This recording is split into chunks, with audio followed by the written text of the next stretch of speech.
Oke, terima kasih Reinhard. Assalamualaikum warahmatullahi wabarakatuh. Selamat sore rekan-rekan sekalian.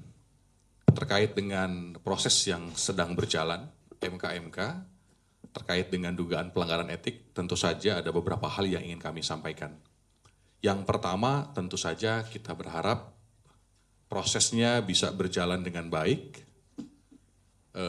Majelis MK-MK itu bisa tetap menjaga independensi dan kemudian juga tegas dalam mengambil keputusan. Artinya, kalaulah memang kemudian terbukti, tentu sanksi yang berat harus dijatuhkan. Itu yang pertama. Yang kedua, kita juga menghargai apa yang kemudian dilakukan oleh para guru besar dan akademisi hukum tata negara, termasuk dari koalisi masyarakat sipil juga yang sudah melaporkan terkait dengan dugaan pelanggaran etik yang berhubungan dengan pengambilan keputusan beberapa waktu yang lalu. Nah, ini kita harus hargai, kita harus meletakkan itu semua sebagai semangat untuk menjaga marwah Mahkamah Konstitusi. Para guru besar, kemudian akademisi yang kemudian sudah melaporkan, tentu saja itu merupakan perwakilan yang sebenarnya dari masyarakat. Sesuatu yang jernih tanpa ada kepentingan, yang tentu saja ini adalah upaya untuk menjaga konstitusi kita dari pembegalan konstitusi yang kemudian akan merusak tatanan demokrasi.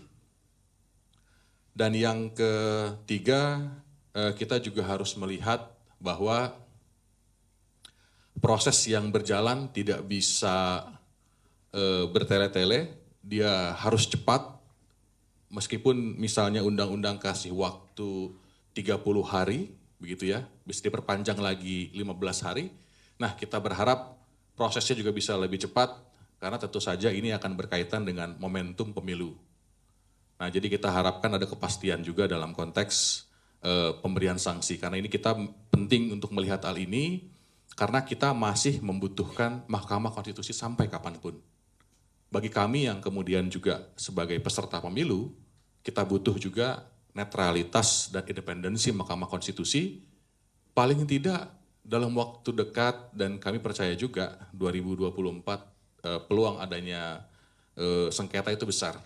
Ada sengketa pilkada, ada sengketa pileg juga, termasuk sengketa pilpres. Maka dari itu, apa yang dilakukan hari ini, proses MK-MK, kemudian juga laporan dari para guru besar, itu adalah upaya untuk menjaga MK untuk kembali kepada jalannya menegakkan konstitusi. Karena kalau kemudian MK itu rawan dengan intervensi, tentu yang dirugikan adalah banyak sekali warga negara yang hak konstitusinya terganggu.